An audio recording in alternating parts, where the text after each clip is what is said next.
A. Konsep kekuasaan politik. Kekuasaan adalah kemampuan seseorang atau sekelompok manusia untuk mempengaruhi tingkah lakunya seseorang atau kelompok lain, sehingga tingkah laku itu menjadi sesuai dengan keinginan dan tujuan dari orang yang mempunyai kekuasaan itu.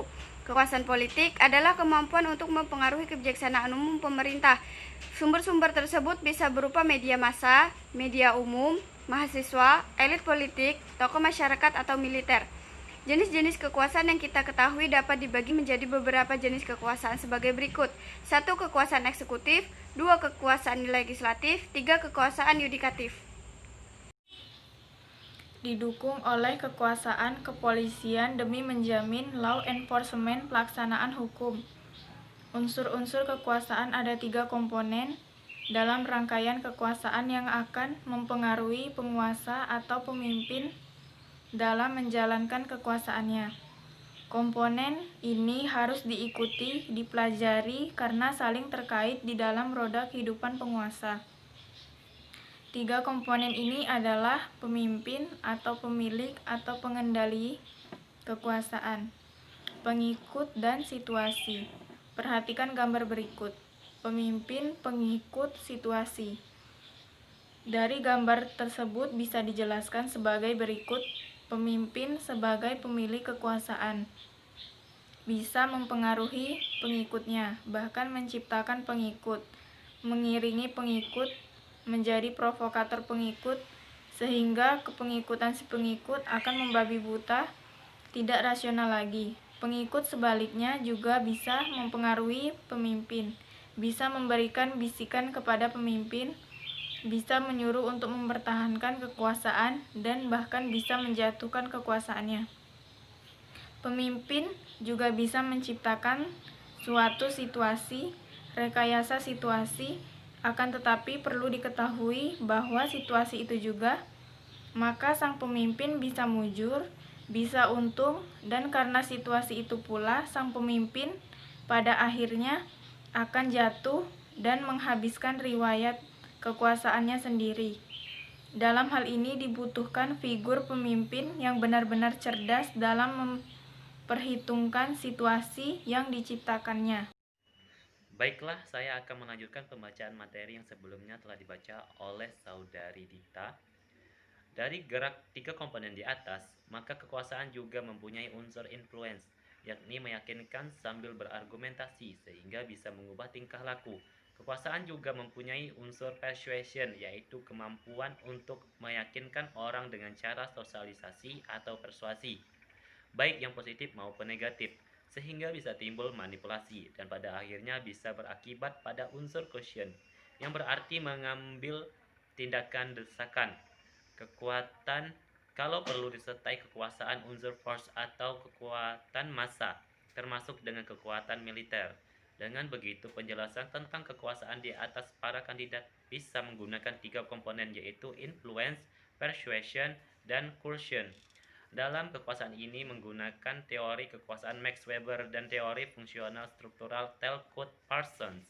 Weber mendefinisikan kekuasaan sebagai kemungkinan bagi seseorang untuk memaksakan orang-orang lain berperilaku sesuai kehendaknya. Politik demikian dapat kita simpulkan pada instansi pertama berkenaan dengan pertarungan untuk kekuasaan.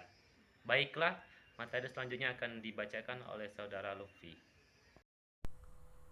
Baiklah, saya akan melanjutkan pembaca materi selanjutnya yang telah dibacakan oleh saudara Nur Hadi.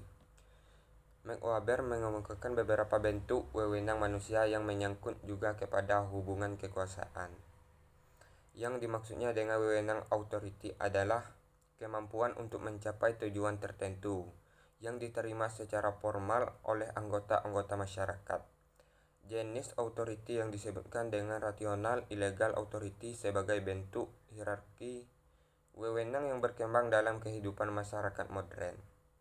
Wewenang sedemikian dibangun atas dasar legitimasi keabsahan yang menurut pihaknya berkuasa merupakan haknya. Dalam politik, kekuasaan diperlukan untuk mendukung dan menjamin jalannya sebuah keputusan politik dalam kehidupan masyarakat.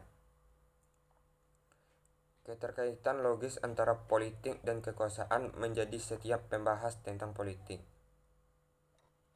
selalu melibatkan kekuasaannya di dalamnya. Itulah sebabnya membahas sekularisasi kekuasaan. Sekularisasi politik serta implosi bertujuan untuk mendesakralisasi kekuasaan untuk tidak dilegitimasi sebagai suatu yang bersifat sakral atau suci. Kekuasaan sebagai aktivitas politik harus dipahami sebagai kegiatan manusiawi yang diraih, dipertahankan, sekaligus diproduksikan secara terus-menerus. Sekian dari saya, baiklah materi selanjutnya akan dibacakan oleh Saudara Yusril. Kekuasaan atau power digambarkan dengan berbagai cara. Kekuasaan diartikan sebagai kemungkinan mempengaruhi tingkah laku orang-orang lain sesuai dengan tujuan-tujuan sang aktor. Politik tanpa kegunaan kekuasaan tidak masuk akal, yaitu selama manusia menganut pendirian politik yang berbeda-beda.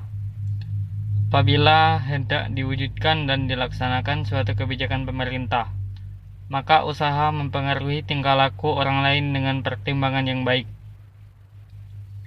Kekuasaan senantiasa ada di dalam setiap masyarakat, baik masih bersaja maupun yang sudah besar dan rumit susunannya. Akan tetapi selalu ada kekuasaan tidak dapat dibagi rata kepada semua anggota masyarakat. Kekuasaan adalah kemampuan untuk melakukan atau mempengaruhi sesuatu atau apapun. Kekuasaan dalam konteks ini berhubungan dengan agensi, bahwa hal itu untuk kemampuan seseorang melakukan perubahan atau perbedaan di dunia. Kekuasaan adalah kemampuan yang legal, kapasitas atau kewenangan untuk bertindak, khususnya pada proses mendelegasikan kewenangan. Kekuasaan dalam pemahaman ini menunjukkan pada kewenangan atau hak yang oleh sebagian orang harus mendapatkan pihak lain untuk melakukan segala yang mereka anggap sebagai wewenang. Sekian, terima kasih. Wassalamualaikum warahmatullahi wabarakatuh.